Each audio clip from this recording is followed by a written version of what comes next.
All right. Hello. I'm going to introduce you to Drew. He's the other cameraman. He's also a counselor here. We do our best. Hey, how are you? We're going to introduce you to the whole staff here, and one of these days we're going to walk around our small clinic and show you around. Have a good time. All right. Thank you, Drew. Well. Appreciate it. Yeah, I think it's important that you know who you're talking to here and who we are. You already know what we're about, of course. And I got back with you today. I can't believe it. I had a shorter appointment here, so I'm going to go on with these questions and answers so I can get caught up. I'll come in tomorrow and deal some more with you, and we'll get caught up here. Okay, the water full of love. Listen, good dude. I'll get more specific with herbs. I really will. I always believe in taking about 25 herbs. And look at the herbs I use in my formulas, because I used to teach all these herbs in my classes years ago. And I always recommend take 25 herbs and study each one of them. Get 10 different herb books. Maybe I'll give you a list of the better ones, but there's all levels out there, and there's a lot of copycat ones too. Sometimes something will be said about an herb that isn't true, but somehow it echoes through books and stuff, and pretty soon it becomes fact. And then that's crazy. Lobelia had a bad rap, but when you research the case, it was ridiculous. I mean, it's that sort of thing out there, you know. And so, got to shift with it and ask us guys that have been using them for years which ones are better. Good herb schools, of course, are the best. Herb schools are fun. They're not overly expensive. Botanicals are fun to learn about, and it gives you a degree on the wall. And there's just a lot of them. I have some resources in my book, but the Canadian schools are probably the toughest. But it's good to know about herbs, because that's, I think, is going to be the future.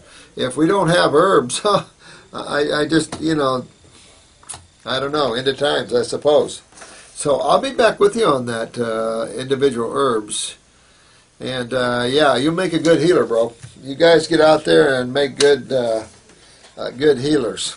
Now, this one case, this naturopath had told this lady, or gentleman, forgive me, Kara, that's a lady.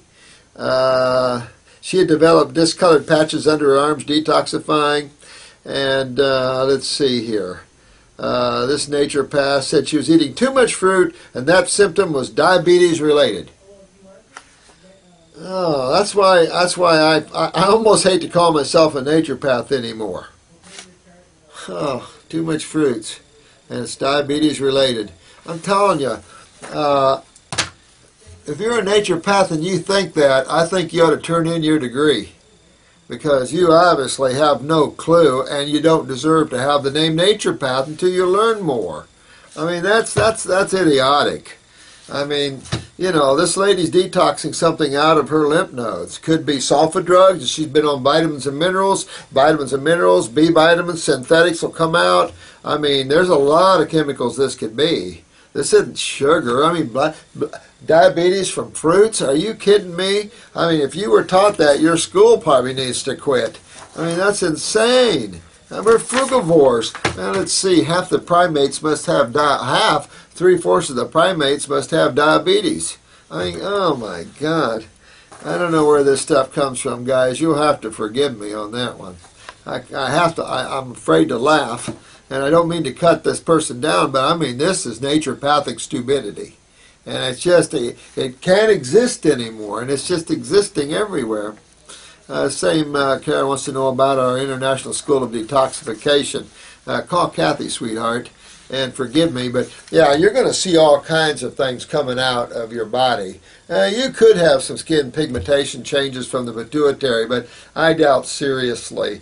I mean, you'd be surprised between the makeups and the chemicals that ladies use and we ingest and that we breathe. I mean, it's a world of who knows what. Keep detoxifying, though, because it's important. Keep yourself clean. And it's important that you keep moving that out. If the skin's actually changing pigmentation colors, that's interesting. You got some real toxicity in that area. But as you clean that lymph system and you get these lymph nodes cleaned through the kidneys, that should all disappear on you and not have a problem, okay? It was asking me about dental hygiene and combating gum disease and stuff like that. Well, I think more internally. We have a good heal all tea. Someone asked me about abscesses and stuff like that, or tumors. I have that heal all tea, and I use that for vaginal cancers or cervical or uterine cancers, colorectal cancers, mouth cancers, tongue, palate cancers. There's all kinds of cancers out there, and these hurt. So they really need, you can hold this heal all tea in your mouth, make some, and while you're watching TV or doing something, and then spit it out, and then take some more and hold it in your mouth. You can gargle with it. You can actually use the shavings of the herbs after you boil the water and hold them in there on your gum. It'll strengthen that gum. It is possible in a detox for the gums to get abscessy and the teeth to get loose. If you keep pushing through that, the gums will get strong and clean and lock back down on the teeth. And I think I told you about a pancreatic cancer case that this happened to. And she ended up with like 7, 8 abscesses in her mouth, and the dentist had pulled one loose tooth, and it's like, whoa! And all her teeth became loose, and I kept pushing her through this, and after that, the lymph cleaned in her mouth, whap, down on those teeth they went again. So sometimes we premature judge some symptoms, and like I said, detox can be a real puller here. Ovarian cysts and anything endometrial, like endometriosis and stuff. Ladies, what is this? You're going to have to help me out. You're right. This is the lymph system. Ovarian cysts, endometriosis, fibroids, uterine fibroids. This is all the lymph system, not going anywhere quick. You can equate that to man's prostate and prostatitis, that sort of thing. Then we get cysts on the kidneys and in the bladder, tumors. I mean, this is all the lymph system.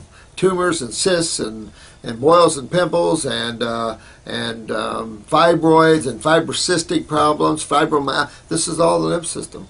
It's all the lymph system. It's going to get real simple on you, and so you might be too simple for a lot of people to understand. I find it amazing, so you forgive me, but it just boils down to the fact that the body's nothing but cells and 2 fluids, and there's only 2 sides of chemistry, and which side of chemistry is the owie side? Yeah, it's the acid side. That's the I've got a pain in my shoulder side. That's the one. So yeah, you'd definitely go after this. Now, this question keeps coming up here, so I'm going to write this as one of the headlines on this, and that's Candida. Candida is just a fungus, or a yeast, same family. And molds are part of this family. This is a fermentation family. Remember beer and yeast?